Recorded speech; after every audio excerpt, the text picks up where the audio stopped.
Nous aborderons aujourd'hui la création d'entreprise. Que faut-il pour créer son entreprise?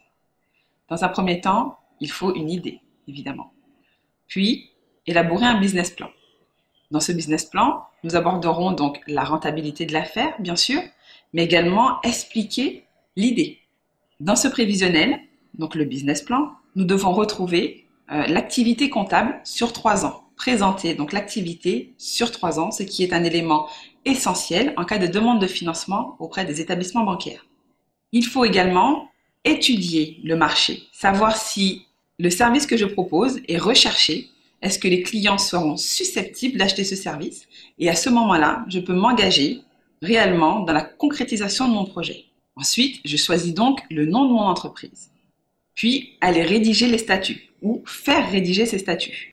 Une fois que mes statuts sont en main, je m'adresse donc à la banque qui se chargera donc de déposer mon capital, de me remettre une attestation pour que je puisse enfin aller immatriculer mon entreprise auprès du greffe. Une fois que ces statuts sont enregistrés auprès du greffe et publiés, je reçois mon cabis qui sera essentiel pour entamer mes démarches et mon entreprise est officiellement créée. Lorsque je crée mon entreprise, il est très important d'être bien entouré. Je dois avoir autour de moi du conseil juridique et fiscal. Ce qu'il faut savoir, c'est que 74% des entreprises sont amenées à fermer après la première année d'activité. C'est pourquoi le conseil est très important. Entourez-vous d'un expert comptable qui pourra vous aider à réaliser un prévisionnel, un business plan et vous assurer de la rentabilité de votre affaire.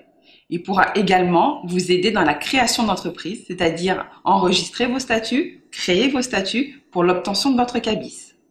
Les avocats peuvent également vous aider dans la création de votre entreprise pour la constitution des statuts et l'obtention de votre cabis. Ce qu'il faut savoir aujourd'hui, c'est que vous avez la possibilité de faire ces démarches vous-même. Le greffe a mis à disposition sur leur site Infogreffe toutes ces démarches par voie dématérialisée.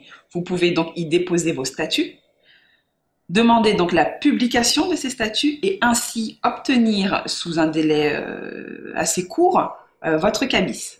Pour finir, certaines banques en ligne vous permettent aujourd'hui de réaliser donc le dépôt de capital en ligne par voie dématérialisée et ainsi vous pouvez déposer votre capital par virement, obtenir votre attestation de dépôt de capital et ainsi vous pourrez procéder vous-même à votre immatriculation en ligne sur le site d'Infogreffe.